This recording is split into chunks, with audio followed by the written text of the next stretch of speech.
Tu sais, tu regardes Demidov, Ouais. les jeux qu'il fait, moi c'est ce qui m'impressionne. Puis c'est un des meilleurs que j'ai vu. Puis ça fait longtemps là, qu'on regarde des matchs de hockey. Puis on a eu des coéquipiers.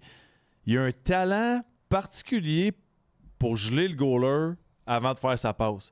Puis c'est pas tout le monde. Tu as été gardien, puis tu pourras en ajouter après, mais c'est pas tout le monde qui est capable de faire locker le gardien qui est dans une position qui peut plus faire son push parce qu'il s'attend tellement à un lancer, presque un tour de magie la façon qu'il fait. Mais de geler le gardien, c'est une chose, mais d'effectuer à perfection la passe après, direct sa palette, tu sais, parce que c'est un mouvement quand même à pleine rapidité, c'est complexe de geler le gardien, mais faire la passe à palette. Souvent, on voit des joueurs faire ça, mais l'exécution n'est pas à 100% après. Demidov, là, moi, il m'impressionne. Je vous le dis, j'ai pas fini de parler de lui puis Slav dans les 10 prochaines années.